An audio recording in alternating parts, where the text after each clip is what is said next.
I'm not going to speak extemporaneously. I want to say I thank Brother Applin for inviting me to speak here.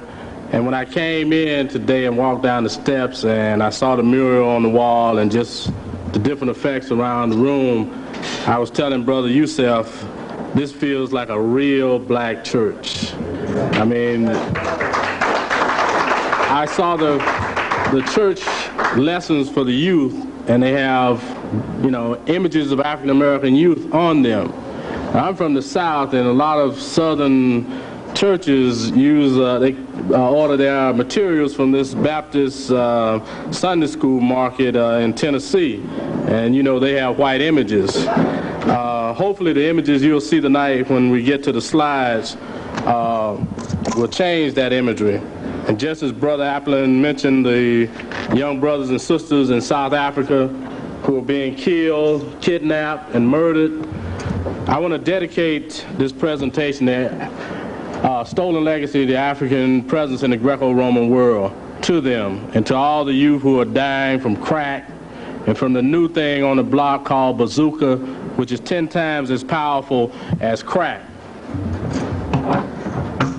I want to, first of all, start by mentioning a few great African scholars who blazed a trail in this field. I saw the sister in the audience with George G.M. James' work, Stolen Legacy. You'll see a photograph of George G.M. James in the slide presentation. But I wanted to begin by saying that throughout the history of Western civilization, the African foundations of that civilization has been distorted, erased, and ridiculed. It is through the records of our African ancestors that we can gaze clearly through the eye of Tahuti to tell the story. The Greeks call him Thoth. It was the indigenous Africans of ancient Kemet or the Nile Valley who heralded this contribution to world civilization. One of the early proponents of Africans being present in the affairs of the Greco-Roman world was, of course, Edward Wilmot Blyden. It was Blyden who was one of the most learned Africans in the African world of the 19th century. He spent a lifetime vindicating our people.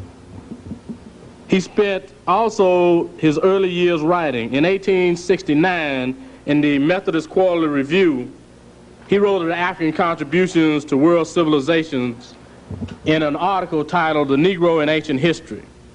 He also wrote of Africans in the Greco-Roman world in 1884 in the African Repository. And this is what he wrote. In the earliest traditions of nearly all the more civilized nations of antiquity, the name of this distant people is found. The annuals of the Egyptian priests are full of them, the nations of Inner Asia, on the Tigris Euphrates, and when the Greeks scarcely knew Italy and Sicily by name, the Ethiopians were celebrated in their verses by their poets as the most just of men and the favorites of gods. Blyden was followed in 1917 in the Journal of Negro History by a young African-American medical student, George Wells Parker, in an article titled The African Origin of Grecian Civilization. It was Parker who quoted the European scholar Arthur Evans addressing the London Hellenistic Society saying, "Whether we like it or not, classical students must consider origins. The Grecians whom we discern in the New Dawn were not the pale-skinned northerners, but essentially the dark-skinned brown complexion race." Parker even went on a year later in 1918 to publish a pamphlet titled Children of the Sun. It was published by the Hamitic League, and some of the people you see on the list of membership of the Hamitic League are people like J. Rogers, people like John Edward Bruce, people who walk the streets right here in New York City, in Brooklyn, and Harlem. Parker's conclusions were based upon the latest available research that Ethiopia was the mother of nations and that she had nourished Kemet and other nations in Asia. Parker went on to quote Henry Schliemann, who was the one who did a lot of archaeological work in Crete and in Troy. This is what Parker wrote, quoting and referencing Schliemann. He said, "Yet there were some who cared more for truth than racial glory, and among them was Henry Schliemann. Armed with a spade, he went to the classic lands and broke and brought back to light a real Troy. He viewed the tombs and palaces and treasures of Homeric kings. His message back to scholars who waited tersely for his verdict was, "It looks to me like this civilization belonged to African people." George Wells Parker then made a startling conclusion that shook the very foundations of Western civilization when he said that the epics of African people and Helen, the cause of the Trojan War, must henceforth be conceived as a beautiful brown-skinned girl.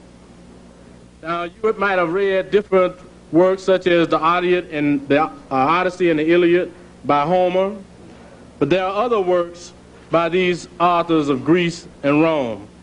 But then we had other scholars, African scholars, such as William Leo Hansberry, the father of African American studies in the United States, a man who was ridiculed his whole academic career until in 1965, before his death, he was recognized by the University of Nigeria, where a history department was named in his honor.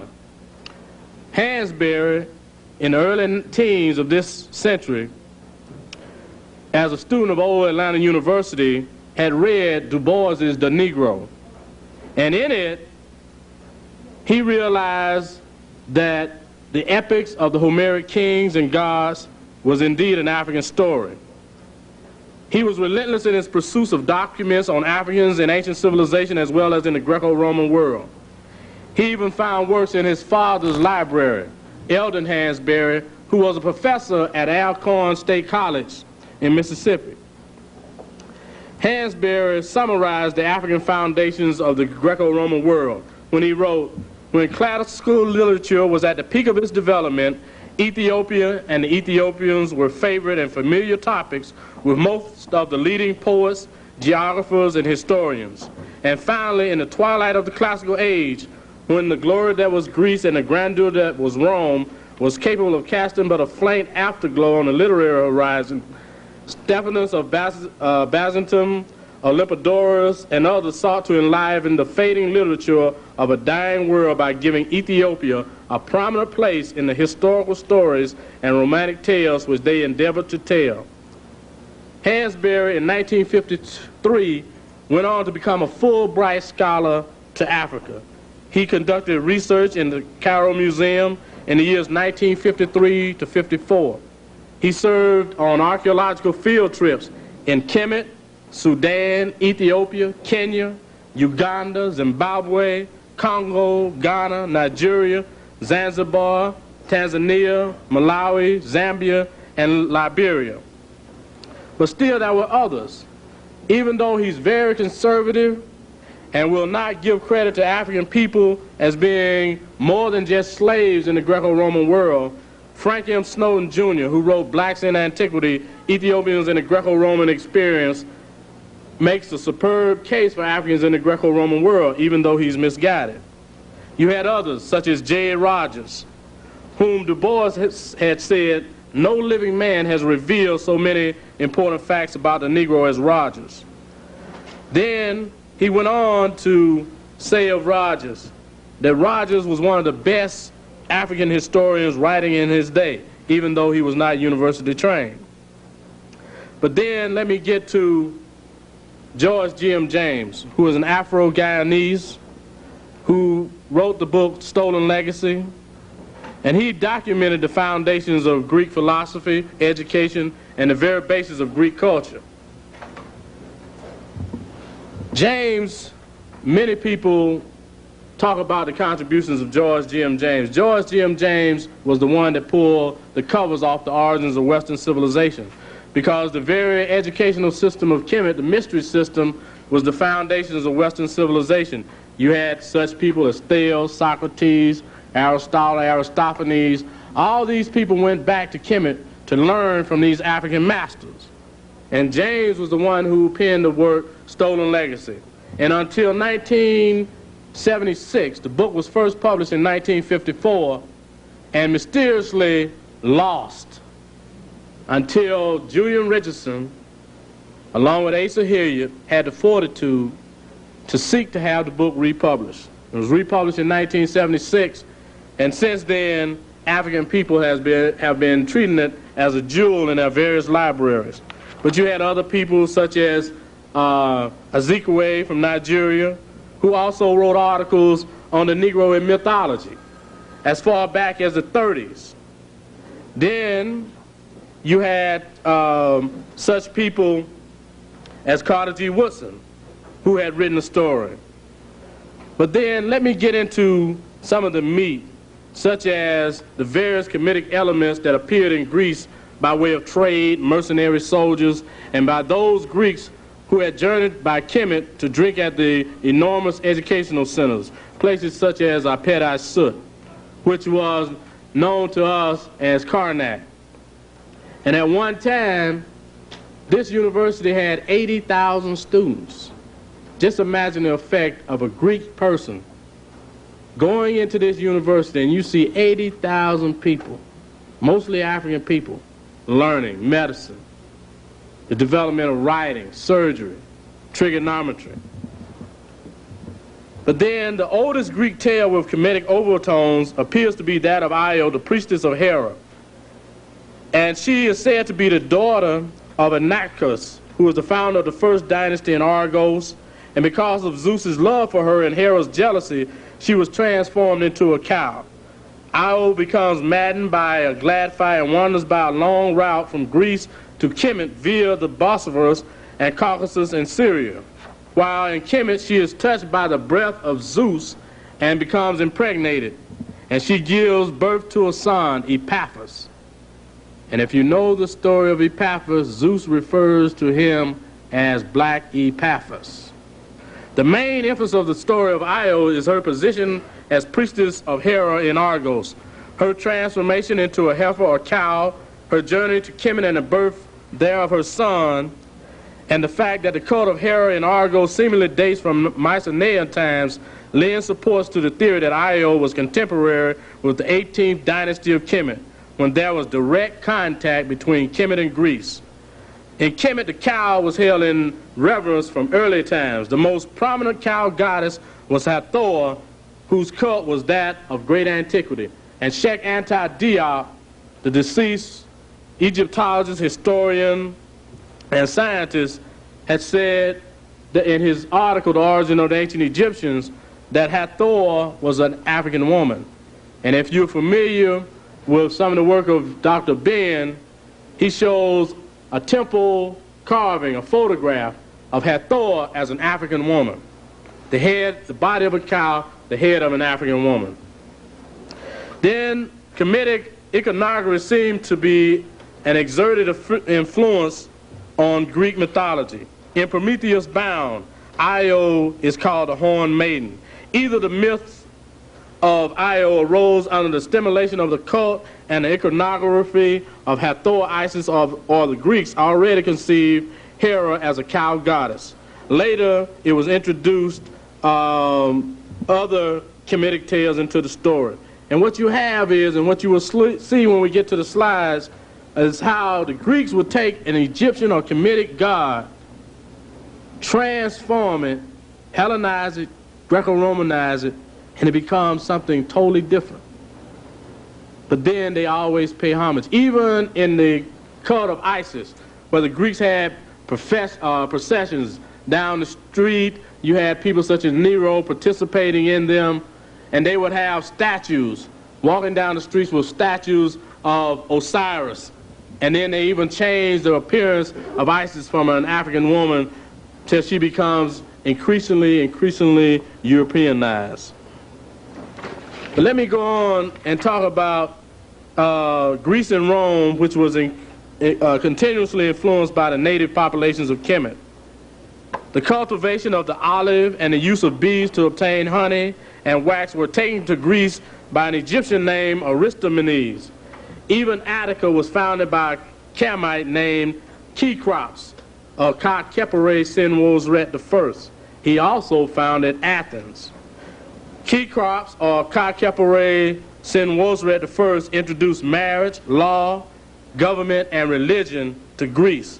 Herodotus even recorded that the Kemetic priests taught the Greeks the concept of the universality of the soul. Kemetic inventions were even stolen by the Greeks, such as Archimedes, who laid claim to the endless screw and the hydraulic screw used to pump water. And I see Brother Kamau in the audience, who's doing a lot of research on hydraulic engineering in the Nile Valley. It was Democritus that learned astrology in Kemet, and later Greeks who learned the life-giving methods of agriculture in Kemet. Because Kemet continued to be the spiritual capital of the ancient world, it gave to the Greco-Roman world other gifts of culture. It was the Kemetic priests who taught that music was a form of healing. The use of the science of sound to unify opposites to create harmony or music. Now, how many of us have headaches, feeling bad, don't want to be bothered with anybody, and we put on some Coltrane, or we put on Charlie Parker, and we feel soothed? All this disease, and we put on music, and it heals us, going back to one of our ancient African lessons. According to Herodotus, most of the ancient Greek musical instruments were invented by the Egyptians of the Nile Valley.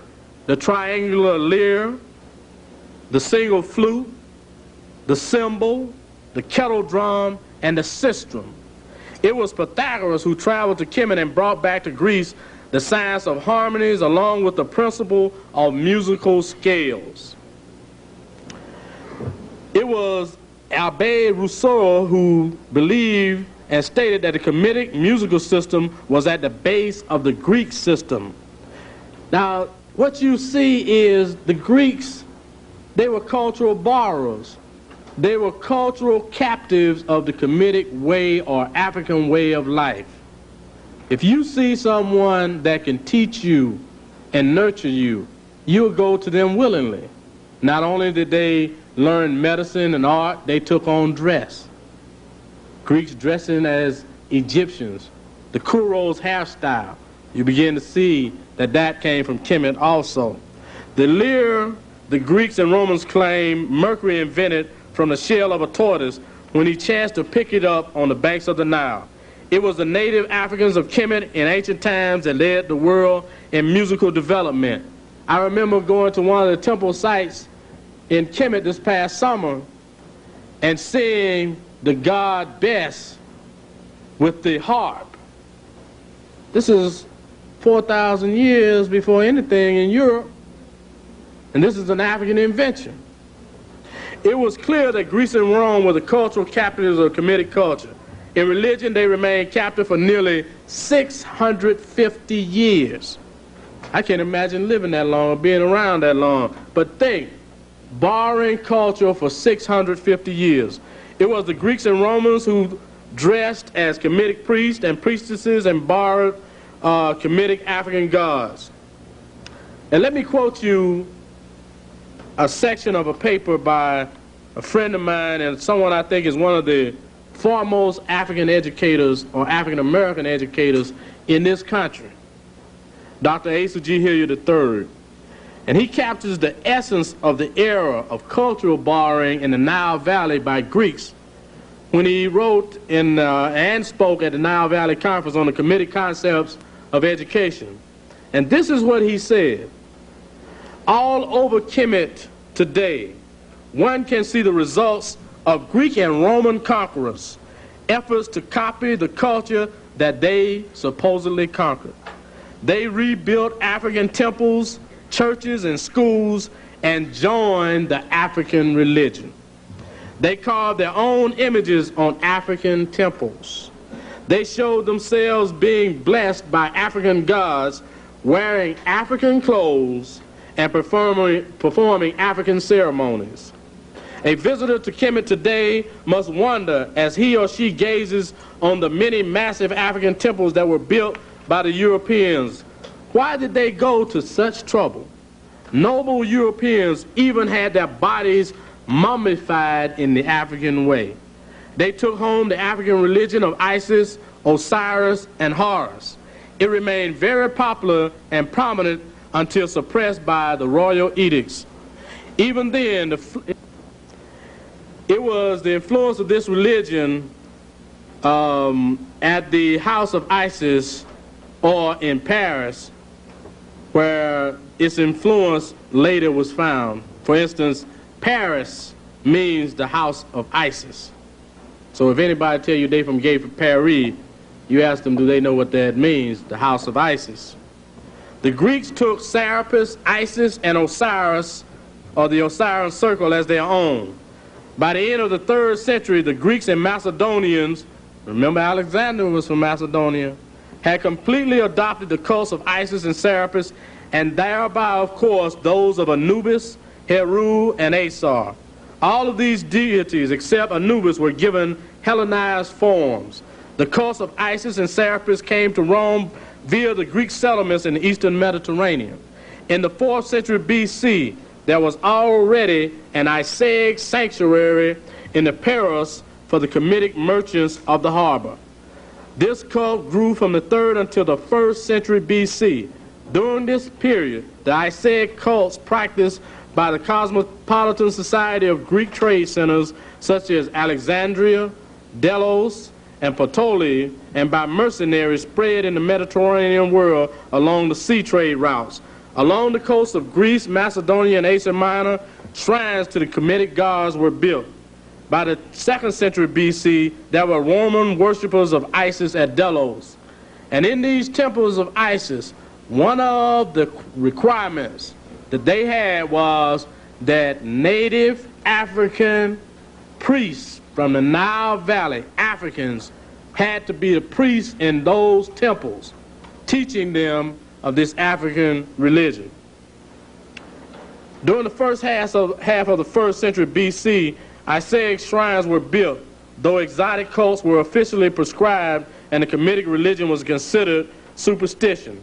In 65 BC, an altar dedicated to Isis on the Capitol was destroyed by order of the Senate. The official ban was useless.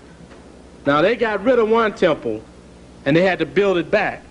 5 Isaic sanctuaries were pulled down within 17 years, and all were rebuilt. Dio Cassius even reports that Anthony, to please Cleopatra, posed with her for a portrait and paintings and a commission of a statue, he representing Osiris or Dionysus, and she Selene or Isis. After a period of repression under Tiberius in AD 14 to 37, the Isaic religion settled permanently in Rome with the approval and participation of the emperors. And I want to give you a list of some of the emperors who were swept by the mood of this African religion, the spiritual teachings of this African religion. Many of them were getting happy in the temples just like we get happy in church. Caligula, the one that you saw this crazy, freakish movie on, rebuilt one of the Isaic temples in 40 AD. The cartouche of Claudius was inlaid with an image of Isis. Nero, the one with the fire stick, included Isaic festivals in the Roman calendar. Vespasian visited the Serapeum of Alexandria, commissioned and dedicated to Serapis and Isis. Titus visited that of Memphis or Haiku Ptah and officiated at the burial or installation of the Apis bull. Domitian, who owed his life to the priests of Isis, rebuilt the Isaic temple after the fire of 80 AD. And under Marcus Aurelius, a temple to the Egyptian Hermes was built in Rome. Commodus possessed zeal which surpassed all of that of his predecessors, and he could be seen with his skull shaved according to the Isaic rites, participating in the procession of Isis and knocking on the head of a priest in front of him with a statue of Anubis he was carrying to mortify the flesh. Many of you in your religious teachings hear about mortification of the flesh. Here you see it in Roman times, taking a lesson from Kemet. In the Roman Empire, worshippers of Isis resisted Christianity as late as the end of the 4th century, at which time one could still see the old procession go through Roman streets. Although Hellenized and Romanized, Isis, an African goddess, was the true patron saint of the Greco-Roman world.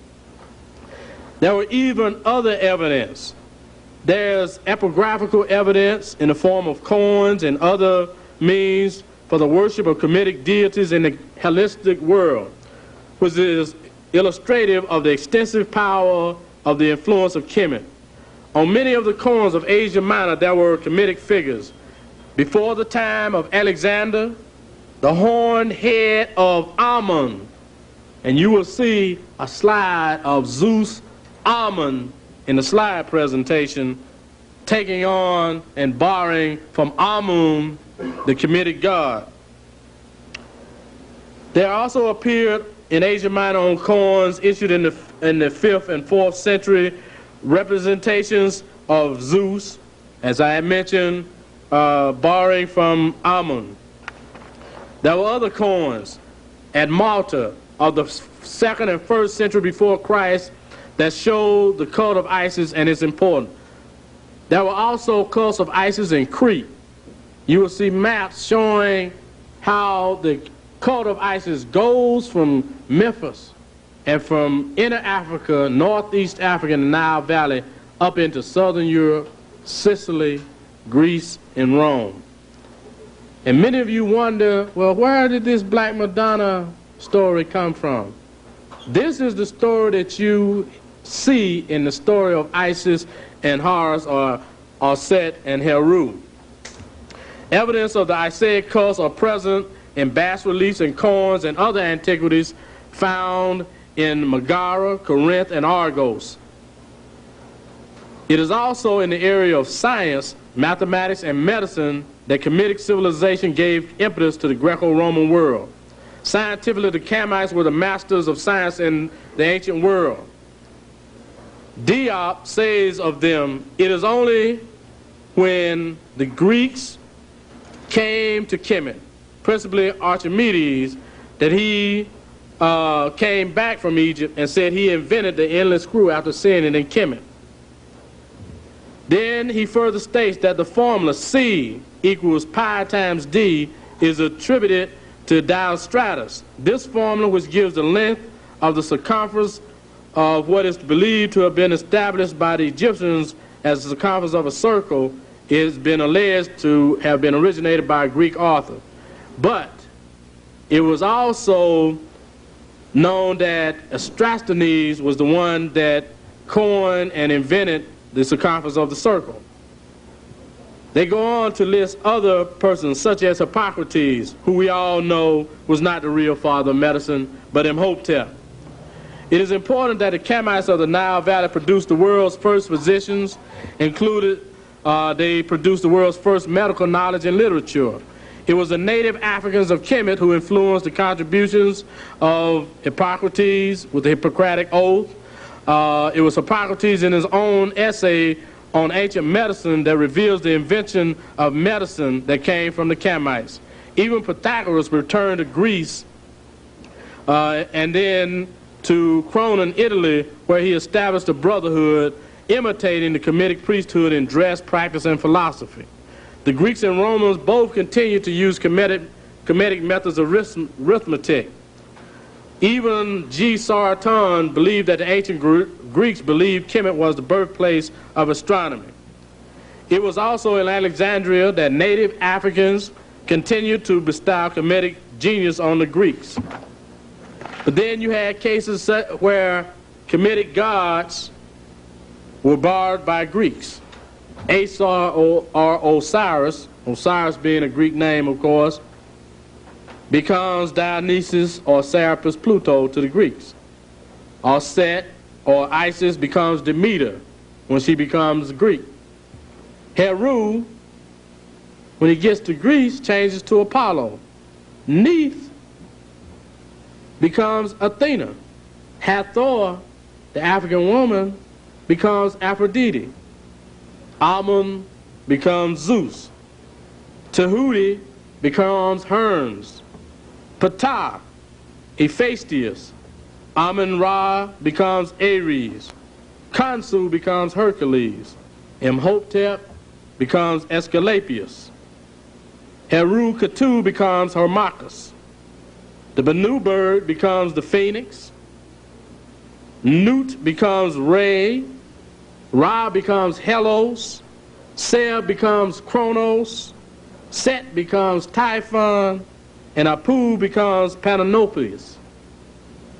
So you see, for 600 years, the Greeks, after 332 BC, and after being prohibited for 5,000 years, came and were educated by Kemetic priests in increasing numbers. They studied directly in the Kemetic mystery system, even though there were restrictions. Even Pythagoras was given a runaround when he went to Heliopolis to be educated by the Kemetic priests. They were taught by others who had direct contact with the Kemetic priests, and the Greeks, as I said, were taught fragments. They were not given the whole story. But scholars knew this. They knew the African contribution to the Greco-Roman world. They knew that the Greeks got their knowledge from ancient Kemet. But then there was the big ripoff. Up until the 19th century, the story was told that Africa gave impetus to the Greco-Roman world. Then, because of racism, the story began to be changed. You had cases where whole new histories were written. There was a place in Germany called a university called Göttingen University. And at this university, some of the major educators were educated from Germany and England. The university was founded in 1734 by George II. He was later the Elector of Hanover and the King of England. And at this university, they laid the foundation for racism, colonialism, and imperialism. I'm going to give you some of the names and some of the highlights of some of these professors who shrouded many of their own people in ignorance about this story of the African contribution to Greco-Roman civilization, our stolen legacy. That was Johann Winckelmann. And Winckelmann was recognized by many as the founder of the academic discipline of his story. He worked mainly in the 1780s and 90s, and he even described Kemetic or African art as primitive. But then when he described these Africans, he said they were snub-nosed and bandy-legged. Then there was John Frederick Bulenbach, and he developed the theory of race, including the superiority of the Aryans. And he was a professor of natural history and introduced the term Caucasian into our language. Then you had Carl Muller, and he was the person who developed the system of source criticism. And this was the first step in discrediting ancient sources. All those people such as Homer, Herodotus, and telling people that these people didn't know what they were talking about, even if they saw a Kemetic person or an African person standing right before them, that they were crazy, in essence. Then you had people such as Frederick or Christoph Humann. You had Auguste Wolff, who was the librarian at Göttingen University. And he was the one that felt that Homer was the signal for the beginning of European civilization. And then there is some question as to whether Homer existed, because there were a number of different Homers. Then you had, of course, Christian Bunsen, who was an Egyptologist. You had A.H. Heeren, who was a professor of history. And this person, Heeren, was ostracized because he felt that the ancient model was correct, and he didn't want to agree with them regarding the African origin of Greco-Roman civilization. But the story shows that we are people that influence world culture and civilization. Europeans go back to Greece and Rome for their cultural heritage. This is our culture and this is our heritage. But what you're about to see is how they were influenced by us, that they were a mixed culture, a culture of cultural parasites. Just as you look at the Idiot Box and see them using our music for background music, for skits and so forth, just as they put King Cut's dog food on the air rather than put an African person in comedic dress, they'll put a dog up there, you know, trying to portray our culture. But let me go to the first slide, the title slide, brother. Could someone kill the lights up here on the stage?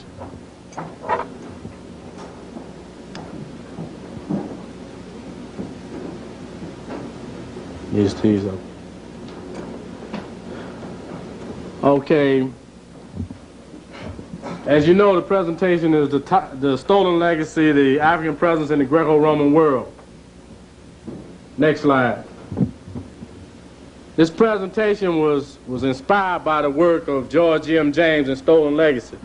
Now, many people search through, and part of this is to show you how you can take your own imagination and you can take the image, one image, to speak for you in your historical quest for our history. George M. James, a teacher at Pine Bluff, University of Arkansas at Pine Bluff. This is a photograph that I was fortunate to find of him. And I like to see what people look like, find out what kind of work they did. I found out also that he published in the Georgia Herald newspaper, and if any of you are interested, you can find some of the articles at the University of Georgia Library, or you can get to Schaumburg to send for them or send copies for them. Next slide.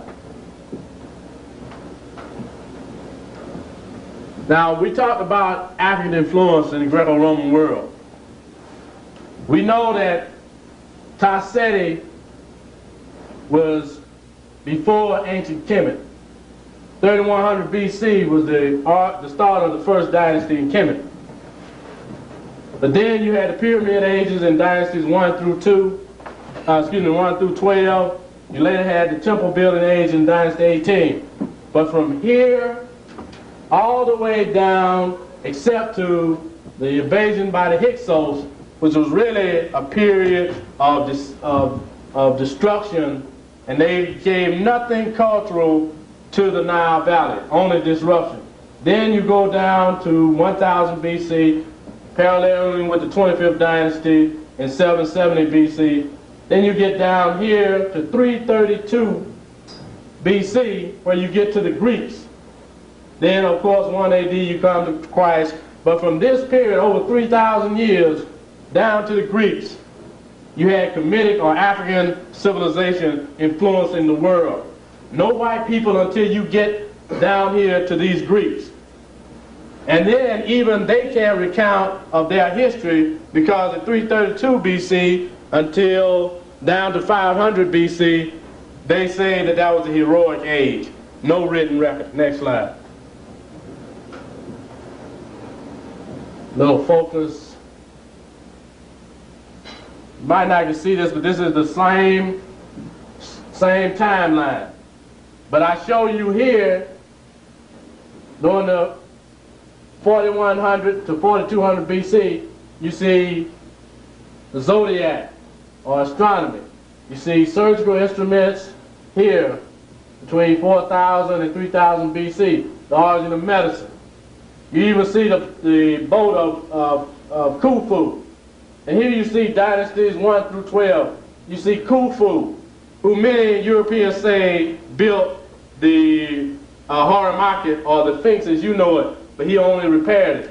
Then you have Zosa, who commissioned this man, an African, Imhotep, the real father of medicine, to build the step pyramids.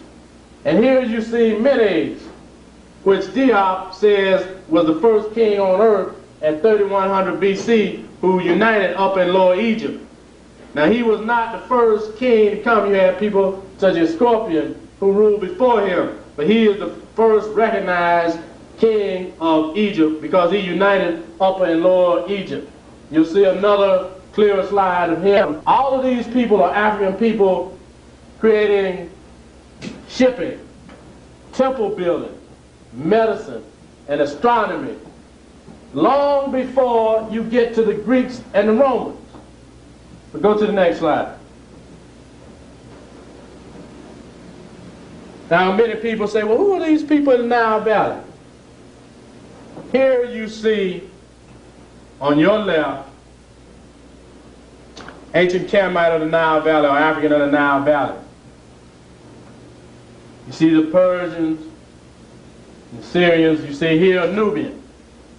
Now, you don't see, if you can focus that a little bit, it might be the angle of the slide projector, but both of these are dressed similar, and they didn't distinguish between each other racially. It was a cultural difference between the Camites of the Nile Valley and those of Lower Nubia.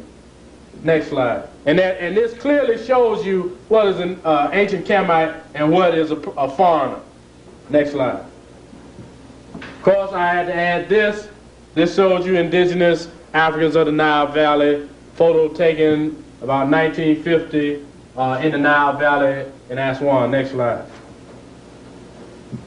Of course, I said the first king on earth, Menes or Aha, or many of you might read of him as Nama. Now, if that's not the brother in the street or person in this audience, I don't know who is.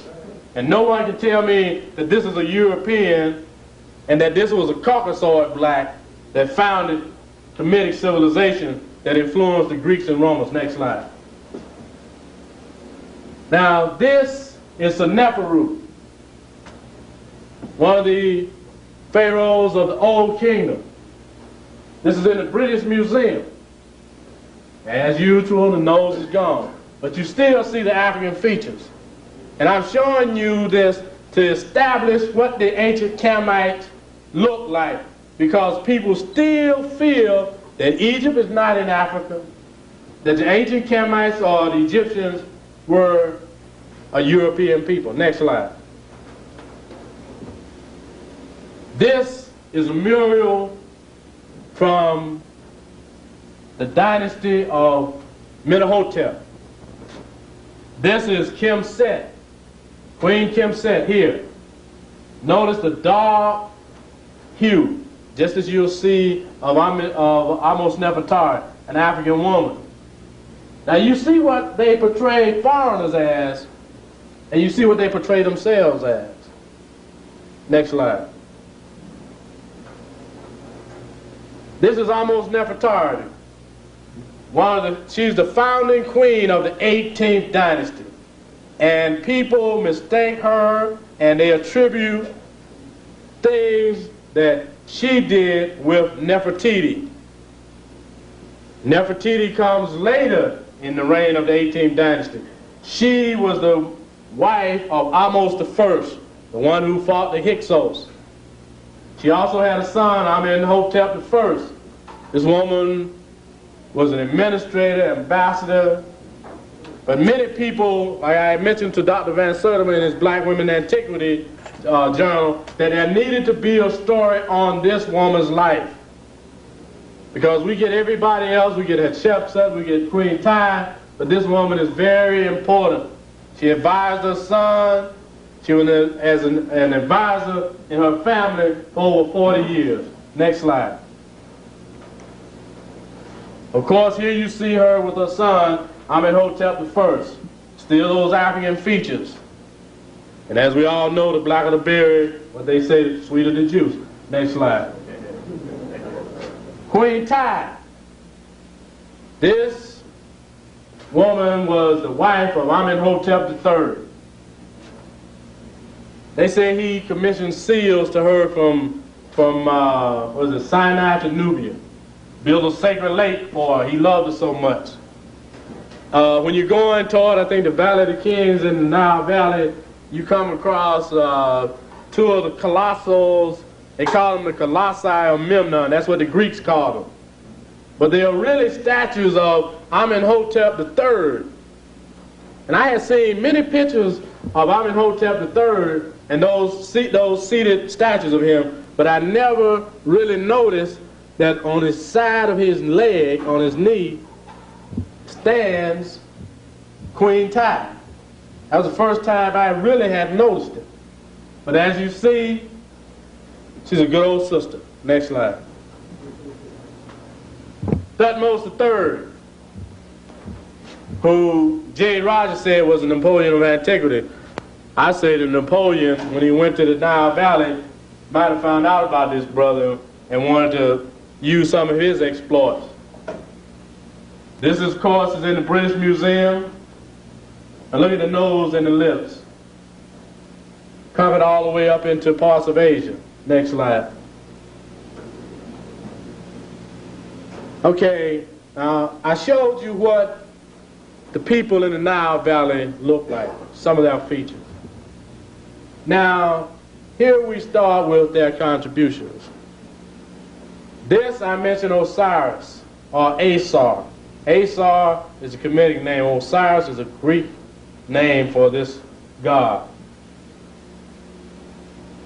African features. This is the one that Isis goes around. She loves him so much, when he's killed, his brother said, she runs around and goes around the land finding his dismembered bodies, whether they were 14 or 28 pieces, and puts them back together.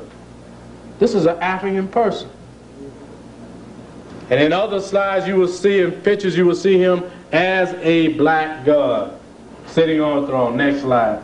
The Africans, originators of religion. Mention religion, the Day of Judgment scene, where your heart is weighed against the feather. If you led a good life, a life of struggle, a life of truth, a life of righteousness, it would balance, your heart would balance with the feather, and you would enter in what they conceived as heaven at that time. If you led a wayward life, of course it would be heavier. And you know, people who live wayward lives, it's always things on their shoulders, a heavy weight. Next slide. And of course, this is the Day of Judgment. That's where you get the Day of Judgment from. Next slide. Evening shot, or twilight shot, of Har-em-Akhet, Horus of the Horizon. The true name of the Sphinx. I'll show you a later slide where you'll see a nice shot, but this shows you the African features of this statue or piece of architecture in the Nile Valley. Next slide. Here's a colonnade in the Nile Valley. I think this is Karnak, or sections of what the university was called the Apet Asut. Those 80,000 students came to. Next slide. Of course, this is the glider plane that Dr. Van Sertima had reported in Blacks in Science of the Nile Valley, showing how Africans of the Nile Valley were experimenting with aeronautics and aviation. It was mistaken as a bird, placed on display, and they realized that this was not a bird, that this was a plane.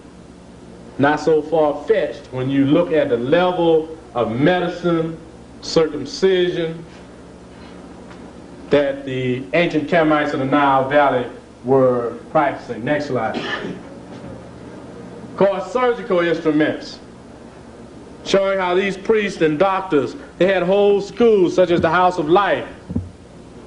You even had commissions of medical doctors who performed different surgical feats in the Nile Valley. And this is over 2,000 to 3,000 years before there's a Greece or there's a Rome. Next slide. Or Hippocrates. I mentioned the African origin of medicine. Of course, you might recognize this from Brother Earl Sweeting's pamphlet, African History. It was republished, I think, this year out of London, showing Africans in the study of chemistry. And of course, you know the name Chem, or chemistry comes from Chem. All right, next slide. Study of medicine. And many of these paintings are at the University of Ghana. And Earl Sweeting, of course, died a number of years ago, but he was a native of New York. He painted many of his paintings. They first came out as small cards. Later, they became a book. Next slide. I spoke of astronomy. This is, I think, in the Temple of Hathor. This is a zodiac sign. Of course, you see the rays of the sun. These are the legs. These are the heads. And this shows you the early African concept of the universe and the stars. And you know of the earth god Geb and the goddess of heaven in Kemetic times. Next slide. Of course, the first library in ancient Kemet, papyrus, writing, all of this, educational systems that the Greeks came to learn of. Next slide. Dentistry. And Rosalie Davies wrote a book called, forgot the name of the book, but in it, it shows her dissecting mummies because they wanted to find out what kind of diseases they had, and they were marveling at the dentistry of these that the ancient Kemites practiced in the Nile Valley. Next slide. Of course, writing, papyrus, the invention of papyrus, or paper. Next slide. Writing, I mentioned writing, the Medu Neter. And I know Sister Deidre or Raketi Wimby is teaching the Medu Neter here in New York. And it's important that we realize that writing came from the Medu Neter. Next slide.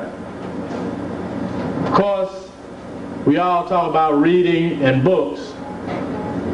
This is Ptah-hotep, and his book, his teachings, are our oldest surviving or completely surviving record of the first book in the world, or the oldest book in the world by an African person. And this is a temple rendition of him taken from his tomb at Saqqara. And we were not even supposed to go in his tomb when we went to Saqqara. And I knew his tomb was there, and so a couple of us told the guy, look, we want to go see the tomb of Ptah-hotep. And we went in, and we supposedly sneaked this photograph. So here you see Ptah-hotep. Next slide. Of course, shorthand. And Tyro, who was an African, was the inventor of shorthand. Next slide. Here you see again writing. Next slide. Again, the timeline. All that you saw came before these Greeks got here. Those were African contributions. Next slide. Here you see the Greeks. Now here's where the Greeks come in. 332 BC. Now here you begin to see how they borrowed, how they stole from us.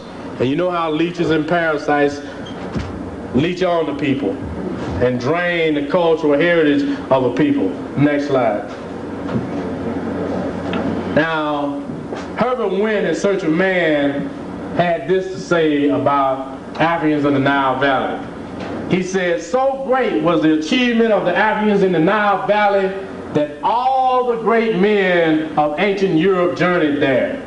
The philosophers Thales, Anaximander, the mathematician Pythagoras, the statesman Solon, and an endless stream of historians and geographers whose works are all based on Herodotus' outstanding description of Egypt, to which the second volume of his history was entirely devoted. If you want to read more about what Herodotus had to say, read book 2 and book 4 of his histories. Then it goes on to say, in Blacks in Science, the most brilliant of the Greek students of science, such as Thales of Miletus, Democritus, Pythagoras, and Eudoxus, traveled to Egypt to study. Seneca tells us that Eudoxus had to go to Egypt to study planetary motion, and that at that time, Egypt must have been the world's leading center of astronomy. Pythagoras spent no less than 22 years in Egypt studying astronomy, geometry, and the mysteries. Next slide. Here you see a Greek lady. Now this is what they look like. And there's no discrepancy in how the Greeks look as opposed to the ancient Canaanites. Next slide.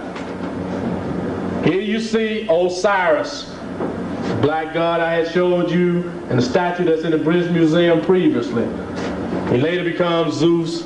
Next slide. Here's Isis. Now look at those African features. But then you're going to begin to see some things that begin to change with Isis. Next slide. Here you see her again, embracing her husband Osiris, protecting him. Next slide. All right. Here is a map, even though it's in French. It's the principal centers of the Isaic cults in Egypt. Abydos, or Abdu, Hermopolis, here's Memphis. Now these are the Isaic centers in the Nile Valley. Next slide. Now watch what happens with these maps. All right. I mentioned Memphis. Here's Memphis. The diffusion of the Isaic cults. You see them leaving Memphis. They go to Cyrene. This is Crete. Southern leg of Italy, or what became this Italy, Thessaly, on up into southern Europe. You begin to see this cult leave. Now watch what happens to Isis' form. Next slide. I mentioned the Isaic procession. These are the cestrums, the Isaic priest, the shaven head with the side lock. This is Greece. Next slide. I mentioned how they worship Osiris. You see the double crown, Hellenized version of Osiris, Isaic priests. You begin to see them worshiping African gods, changing African features of African gods, but worshiping African religion. Next slide. This is a slide of Isis and Horus, or Aset and Heru, the mother and child, the original Black Madonna and child. And of all places, this was found in Sicily. You heard me? This was found in Sicily. African god, a Kemetic god, and as far as Sicily. Next slide. Again, you see, this is Isis in the middle. This is Osiris. You see the other figure of Isis. You begin to see the figures change as they go up into Greece and Rome. Next slide. Here you see them in Sicily again. Osiris. You see Isis. She becomes more and more Europeanized. Next slide. Remember I told you that in Rome and in Greece, one of the things about the temples, the Isaic temples, was that they had to have native African priests teaching the mystery system and the Isaic religion. They didn't bring in any of their buddies. They wanted the real thing as far as they could get it. Here you see these black priests. And here you see the Greeks learning this African religion. Next slide. Not only did they learn of our religion and our culture, they even wanted to dress like us. This is a Roman priest. Remember now, we're going to get to the Kuros hairstyle. You see the hairstyle beginning to change, and the bust and the statue. They even tried to experiment with the metal netting. Next slide. Isaic priests again, the temple scene. Increasingly you see that it has been a 3,000-year legacy that Europeans always try to use our culture. Isis. This is in Athens. Next slide. Of course, they begin to change other things. I mentioned Bes. This is Bes from ancient Kemet. Now let me show you what he begins to change into. Next slide. They have supposedly a bust of Hathor on the top of his head. And here you see Bes again. But he's going to change again. Next slide. This is as he becomes anglicized. Increasingly European features. Changing that original African source. Leaving the source and going far away from the original source. Next slide. Of course, a Romanized version of the god Ptah. I mean, they change, stylize it, and you begin to lose the true meaning of the source. Next slide. Of course, we go back, we get down here, they're still trying to borrow from African people. Next slide. I mentioned the hairstyle. This is the Kuro's hairstyle. A Kemetic hairstyle that the Greeks borrowed or stole from African people. Next slide. This is an earlier period, and you begin to see that hairstyle, that African hairstyle. You begin to see more and more how they become Europeanized in the statues. Next slide. Of course, the Hara Market, a true African brother. And of course, you know that Napoleon blew his nose off, and there are reports from a letter I've seen and from information Dr. Van Sertima has that the beard and nose of the Sphinx or the Hara Market is in the British Museum. Next slide. That's what the Hara Market becomes in Greece. I mean, they really had it bad. Next slide. Of course, the scientific technology of African people was in the Nile Valley with the pyramids. But then the Greeks also borrowed that too. Began to destroy its true meaning. And look at what you see in the artist's rendition of one of their mausoleums. Next slide.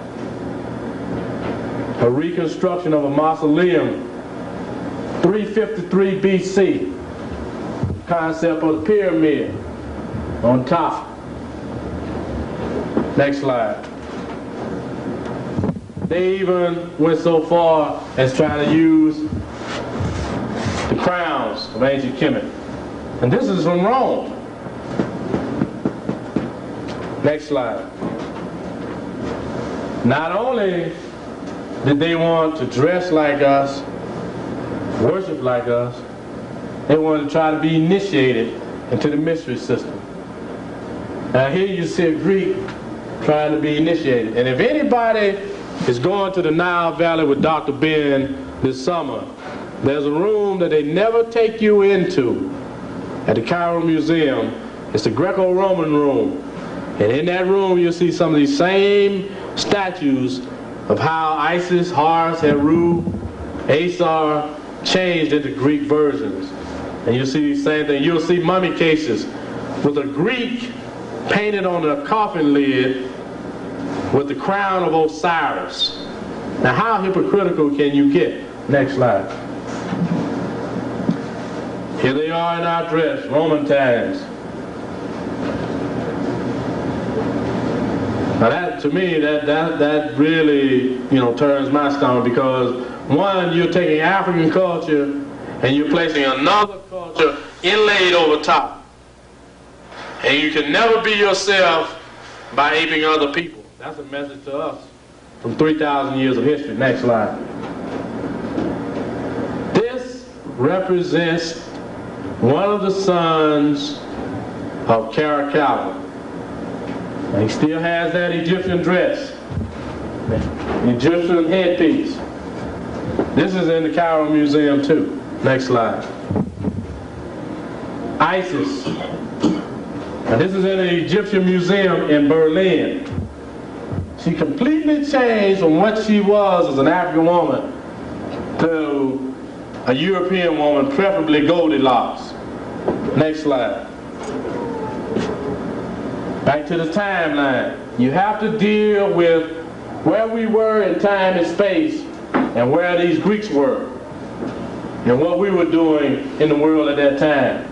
You even had people such as this man, Amenemhat III, who the Greeks thought was Memnon.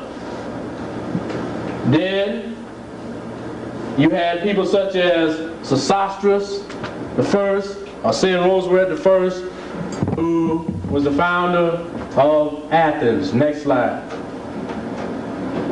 Of course, philosophy.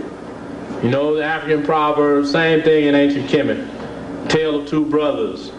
The transcriptions of and reinterpretations of Kemetic literature by Maulana Karinga. All these dealing with the philosophical, cultural heritage of African people. Of course, this is Sweden's rendition of Aesop. But then, look what Aesop becomes from this brother in the middle to this next slide. That's not the same person. They even have him naked with a club. And this is in Italy. Next slide. I mentioned Athena. This is Neith, the Egyptian goddess.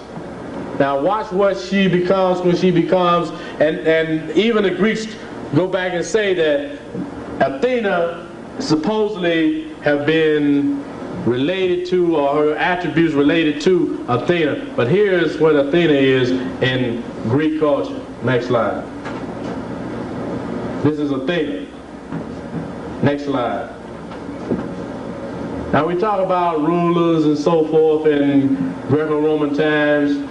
This is Septimus Severus, the one who they say never lost his taste for food and who died in Gaul or France.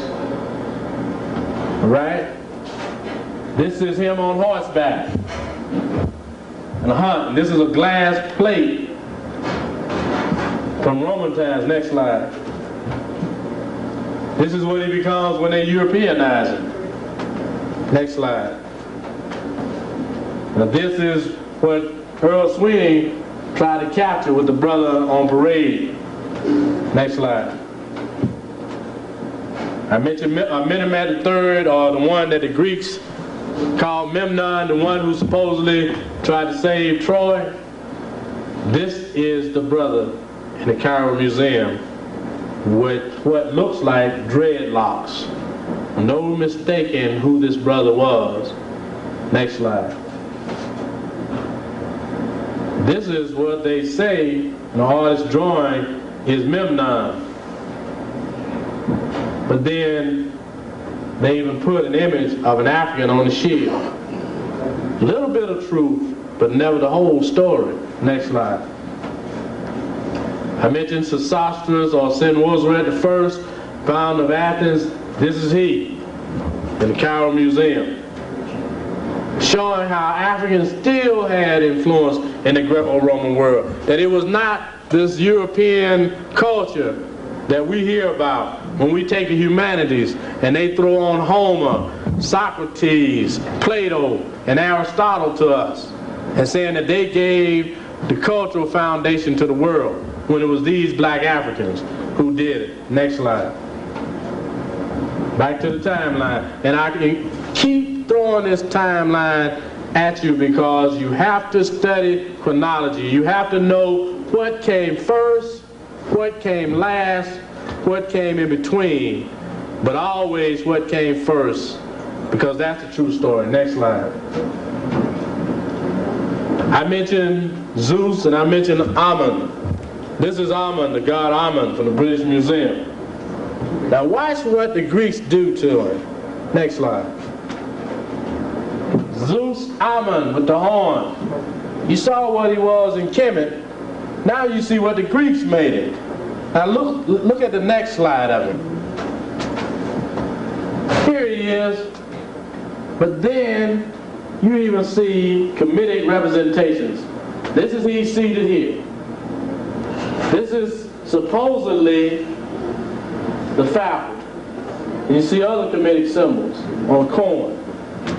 This is how they bastardize our culture, bastardize our heritage, where today we don't even know that that's where our culture came from. Next slide. Other gods and goddesses during the heroic age of Greece, when they had no written script, supposedly, even though we had started writing in the Nile Valley. This is a vase in the museum in Vienna. This kinky-haired, brown-skinned person is Hercules slaying the priest of Osiris, a king of Egypt, showing him as an African person. Next slide. Here you see him stringing a bow, still with kinky hair and African features, from a corn. Now this is the legacy that we don't know of, that they refuse to teach. But I'd say to you, you're here with 3 or 4 museums. The Metropolitan Museum has files, photographic files of everything they took out on any expedition. And you can go in, get copies of those images. The one I showed you of Kim Set, wife and queen of Menahotep, came right out of the Metropolitan Museum. Next slide. Okay, go to the next tray. But I hope you can see this African heritage, this stolen legacy that we have lost and will never let you forget. Next slide. You remember the story of Odysseus? Well, there was a so-called sorceress that really got on his nerve, Circe. This is she as an African woman. Next slide. Of course, us teaching the Greeks mathematics and engineering. Next slide. Imhotep, the real father of medicine. Next slide. Of course, the skull of King Tut, showing the division of the left and right ventricle of the brain. The urea symbol, symbol of life, showing that African people in the Nile Valley knew medicine. Next slide. Again, we have to think about time. Next slide. This is Ptolemy IV, showing you what they looked like, what our cultural parasites were. Next slide. And how they were in love with African culture. Even in the artwork, you see them paying tribute to the African. Next slide. Again, with the deep, beautiful African features on a vase. Next slide. Young boy on, I guess that's not a ram, but a llama, I guess. Next slide. I mentioned Septimius Severus, African Emperor of Rome. This is from a coin. This is he here. And this was found in South Central Turkey. Next slide. African on a bracelet in Greco-Roman times. Next slide. Earrings. Can you imagine a Greek walking around the streets of Greece with the earrings of an African on their ear? It wouldn't be any different from seeing a European in a dashiki or with kente cloths on. Next slide. You can. Next slide. I mentioned Crete, which came before Greece and was colonized by the ancient Kermites. This is supposed to be the captain of the blacks, ancient Crete. And remember, I showed you the map of the Isaiah coast going from Kemet into Crete. They not only took religion, but they took culture and leadership to that area too. Next slide. Mycenae also predated Greece and Rome. See Mycenaean priestess. Next slide. Here you see them again. Full-figured African women from Mycenae. Next slide. This is from Greece, an African boy. Those look like dreads to me, or cornrows. Next slide. This is a vase from an African brother. This is supposedly from Phoenicia.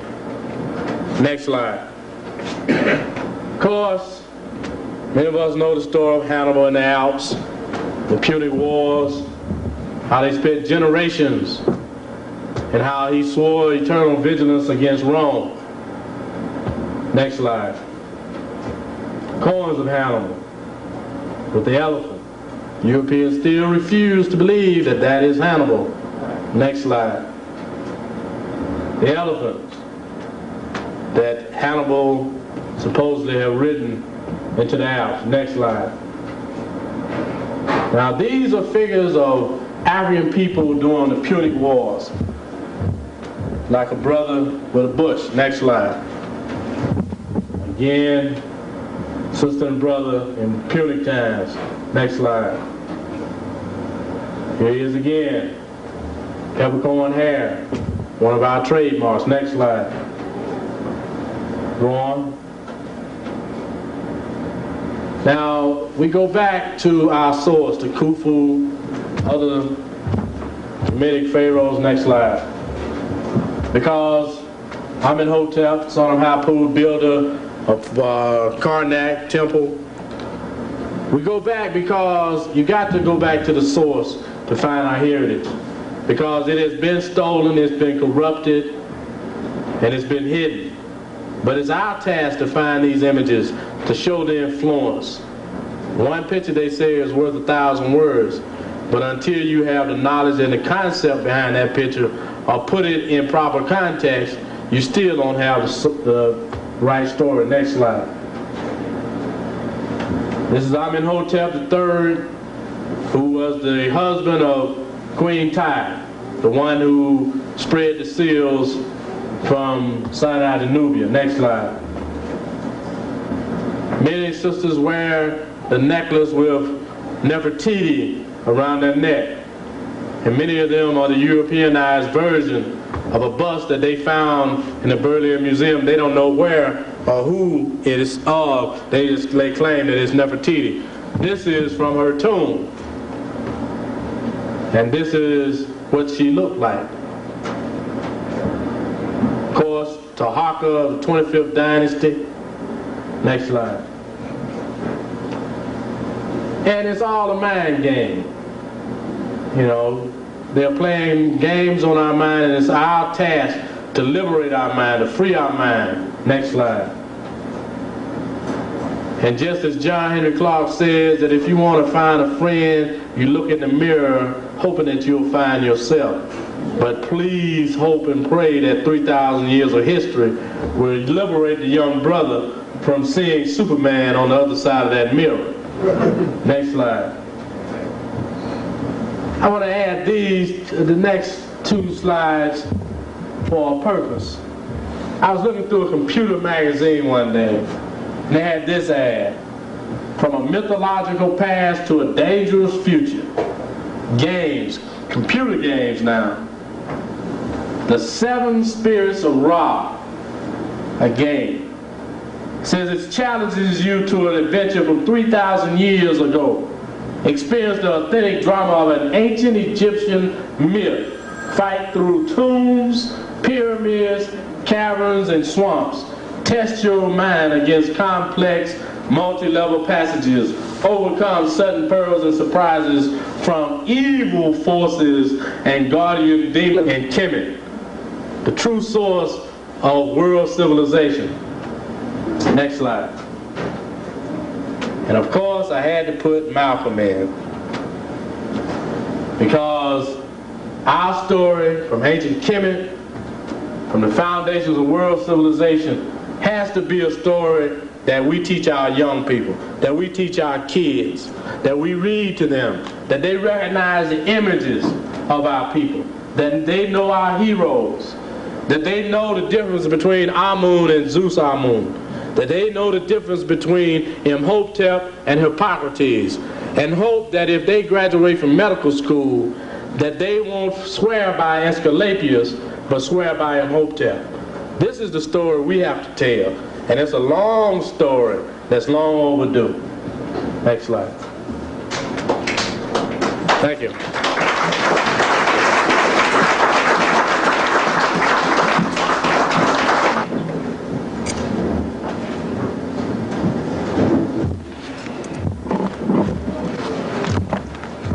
Oh, by the way, if any of you are interested, I have some brochures on the table for the teachings of Ptah-hotep, a book I helped edit. And I have some tapes from the Nile Valley tapes that was held in Atlanta in 1984. I have Dr. Kofor on Black Peoples and Personalities in and of the Bible, Runoko Rashidi on the Nile Valley presence in Asia, and Naim Akbar on the Nile Valley origin of the science of the mind. But I would like some questions.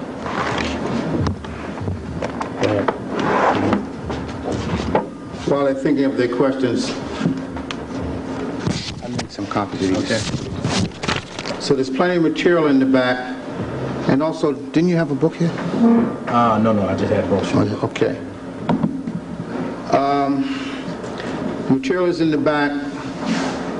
And I cannot believe that there is not one question this evening. Yes. Go ahead. Go ahead. Aside from Stolen Legacy, which other books would you recommend to us in terms of sort of tracing all of the influences of our ancestors into Europe? Mm-hmm. I read Stolen Legacy, but I think that you drew from some of the other readings, and I'd like to know which ones. Mm-hmm. There are a number of readings. Let me take the key from Dr. Ben and give you some African sources. I mentioned George Wells Parker, Children of the Sun. It's a pamphlet you probably can get at Liberator Bookstore. There's also a book by Henry Olila. He's a brother from Kenya. He wrote a book called From Ancient Africa to Ancient Greece. Then one book that I would recommend to you because it weaves a lot of stories, but he recaps on a lot of information by African historians. Who is it? Martin G. Bernal's book, Black Athena. Then, of course, can't let you forget Dr. Ben's Africa, the Mother of Western Civilization, because he has a chapter on it, and he also has a pamphlet titled In Pursuit of George G.M. James' Stolen Legacy. I think that's the title of it. And I also have, if he could run a copy of it, I have a bibliography that goes with the presentation I made, and if Brother Applin wants to run a copy of it, then he can make it available to people here. No problem. Mm-hmm. Yes. Yeah, I seen a bigger book, the oldest book in the world. I seen the Ptah-hotep book. I seen a bigger book, paperback, white cover, that's some size. I don't know if you heard that book or know of it. You're talking about the oldest book in the world by Myers. Right. All right. And I just found out that brothers G.K. Osei or Gabriel K. Osei had recently passed, but he was the one that reissued the oldest book in the world by Myers. And what he does is he takes a lot of the papyri and the books, fragmented books, and weave them together into this book. I think it was published in like 1906 or 1907. I would suggest that if you were looking for that one in particular, to contact Brother Simmons, George Simmons, if he's up and about now, to see if you can get a copy of it. Yes. Concerning the sororities and fraternities, could you elaborate on the fact that the Greeks put their alphabet there are alphabetical letters on the sororities that were originally African. Okay, what happens with the Greek sororities? One thing is that when you have a culture that is trying to establish itself and run the world, then you put your images in your language. For instance, the sororities, any person that jumps into a sorority that's Greek has to be lost, no matter what kind of social kinds of benefits you get behind it or from it. You're looking at an alien culture and someone worshiping an alien culture. That's as bad as walking into a church and you see a white Jesus up on the wall. One thing that I found that really inspired me too is some young brothers at Morehouse College have organized a fraternity, and they call the fraternity Kemet. And with the people that they're working with, they are going to use the Medu Neter as symbols on their sweaters and so forth. And their requirements, some of the requirements of their reading are Dr. Ben's works, John Clark, and other people's work are in that.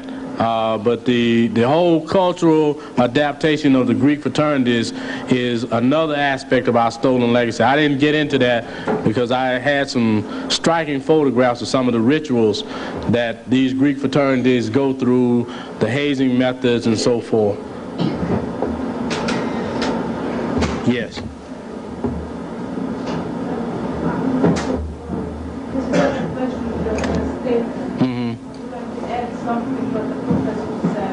I came from Hungary.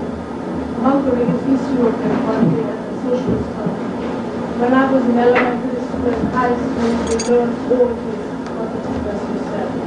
It was taught, we learned about the African origin of human civilization. We learned about the Greek and the Romans, how they went to Africa and learned everything from Africans. We learned about what the African gods were transformed into Greek gods, everything. Basically, we learn about all the subjects that we were tonight.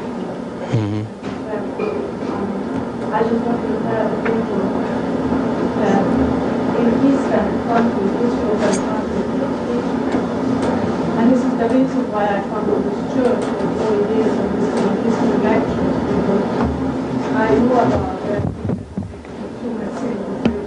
That's why I come to it. Thank you. Yes.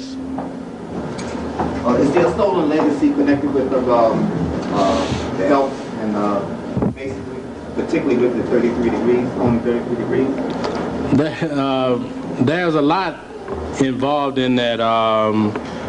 Your Masonic teachings, for instance, if you are involved in that or geared toward that, the teachings that you learn are just stolen legacies or lessons from the African Nile Valley. Even the symbols. If you take, for instance, when we went to the tomb of Seti I, we were walking down this rampway. I think Reverend Brown was in front of me, and on the wall was a painting of an Egyptian priest. If you know anything about masonry, the stance, the foot that you step off on, everything is there. Those teachings are nothing but stolen teachings from the Nile Valley. What has happened is the credit to our people, if they were to give and open up the credit for the Masonic teachings to African people, just think what that would do. If they won't recognize our contribution to Western civilization, and then the whole Masonic teachings, a lot of it keeps this country running. Even with the dollar bill you know of, the all-seeing eye of Heru and so forth, all of those symbols are there. And the point is that even when you look at some of the Masonic teachings, books, of manuals, you see a case where Hiram Abiff is really Osiris, and they Europeanize him and he becomes Hiram Abiff. All of that is involved in this whole stolen legacy process. Yes. In one of your slides, you showed an excerpt from the book by Herbert Went, Osiris Mann. Is that book still available? You can. The only way you could probably get the book is through a rare bookstore, using rare bookstore. But the quote that I took that from is from a book called What They Never Taught You in Your History Class, and I forgot the brother's name, but you can get it here in New York. Yes. Georgia lecture this evening, and the young lady from Hungary mentioned the fact that the time she was a little girl in school in Hungary, I believe that she learned that cradle civilization stemmed from Africa. And I was wondering what...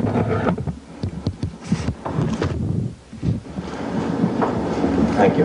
And in conjunction with the young lady, what she said from Hungary, I know my brother had been around the world twice as a merchant seaman, and in Italy and Romania and other parts of Europe, even in South Africa, there were certain things that he saw blackness that here in America we didn't know about. So perhaps the European was not as vicious as the Americans when they bought their slaves, because I understand no one has been as brainwashed as the so-called American black. And as a result, here, these, because of the quality of the people, the fact that they were from the prisons of England, and also they did beach from other parts of the world that came here to settle, like the Indians. Perhaps that's one of the reasons why also that we don't know as much about it as those people who may be living in other countries. I have been suppressed from this. Okay. I wouldn't say that the situation was less in European countries. I think it's a political thing when you see what happens in Eastern European countries, because one, Eastern European countries are deeply involved in the African continent and other parts of the world where African people are concerned, whether it's for detrimental reasons or for good reasons. What you have in this country is a large concentration of African people, and the best way to keep a person in control is not to educate him and not to teach him about himself. Wherever you see African people in the world, unless they control that part of the world themselves, they're going to be on bottom unless they're fighting like you know what to get out of it. Just as Brother Applin mentioned at the beginning of the program, we're fighting in South Africa, we're fighting all over the world. And also in Eastern European countries, you still have remnants. For instance, in Poland and in other places, you still have the Black Madonnas. You have, I know in Hungary, in Russia, and other parts of the world, you have those Black Madonnas. But see, what you have here is the fact that they will not teach you about, quote, black history or the Negro first here and there, let alone teach us about what you just saw. Our responsibility is to gather this information, because I know for a fact that certain kinds of information get mysteriously disappears. Then you will see 30 years later or a generation later, some white publication have put it back out, making millions of dollars on it. But it's our task to teach our story and our legacy. These other countries, for instance, in Russia, it's taught, but it's not something that they put totally out in the open, that Pushkin was the father of Russian literature, and they have his statue in Leningrad. But you know, it's our legacy that we need, and the first story we need to get straight is our legacy in ancient Kemet, and also concerning the origin of man in Africa. Because even if you go back to the early history of Europe with the Grimaldis, you find that we were there too. And if you deal with the migrations of the 6 species of man out of Africa, well, 3 stayed and 3 left, and they went up into Europe. And then in the Grotto of Infants, you find us, and you find our artwork, even as far as Siberia. You know, I think that it's a story that we have to tell. I don't think it's lesser of a story because they are in Europe. One of the things would be because if you're going to teach someone to go to try to control someone or go on the African continent, you have to teach them something about the people. For instance, Van Sertima mentioned and Walter Rodney mentioned how at the School of Oriental and African Studies in London, how they were taught certain things in a certain way. You teach them a little bit of that history, so when they go in, they relate to the people. But you're going in to control and rule the people. So that's one of the reasons why they get another story. And also the fact that you get a little bit of liberalism in some, countries. In 1950, in South Africa, 1951, someone showed me the New York Times, I couldn't believe it, where they took out the last vestiges of hope for the people of South Africa, black people of Africa. In the Songs of Solomon, where it begins, I am black economy, O ye sons and daughters of Zion, they changed it to say, I've been darkened by the sun. Well, see, I said, take away that last hope, any association of strength, spiritual strength. Well, see, one thing you get, and that's why I like this setting and the murals and on the walls and everything, because you instill that in a young person at an early age. No matter what they do to try to destroy your hope, it can never be suppressed. That's why you have Africans in South Africa having this, what they call a Kentucky Fried Chicken. They take an inner tube and put it around a Tom's neck if he's out there cohabitating with the enemy. It's our hope and our journey, and it's our hope. For instance, we were talking earlier about Dr. William Mackey and John Clark and all these people who labored for generations, spent their whole life teaching us this information when we didn't want to listen. But look where we are now. We're right here. But it's our legacy to try to hold on to it and build on it. And until we take the books, we take the images, we take the stories and hold on to it, nobody else will do it. That's why it's a cultural genocide going on among African people.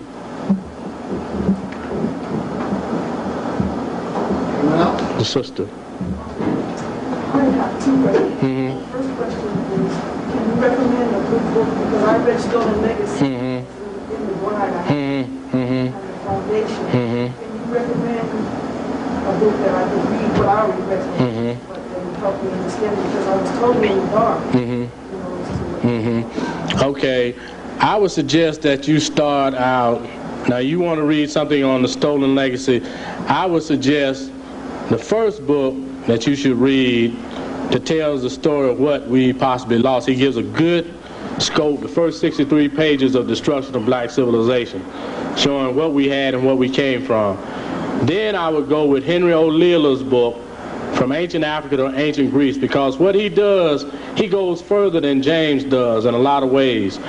He takes the Pythagorean theorem, he takes the Memphite theology, and he breaks it down. And he shows you how it relates to modern culture and modern heritage. It was published in Atlanta by Select Press of Destruction of Black Civilization. Chancellor Williams. Right. Also, if you want a good source book on information on that legacy, the Journal of African Civilizations, the one dealing with the Nile Valley Conference, would be good because it gives you a panoramic scope of what was going on in the Nile Valley, from pyramid buildings to the House of Life, Cairo Academy, and so forth. Then the one specifically dealing with Europe would be Van Sertima's journal, The African Presence in Europe. Then I have a whole list of articles that's in the bibliography that I'll leave that details all the legacy from Petrie's work on down to C.C. Seifert, people such as, I mentioned Ezekwe from Nigeria, these people who were doing the early work in the field. So I'll make sure that Mr. Appler can get a copy of it. Yes. Can you shed some light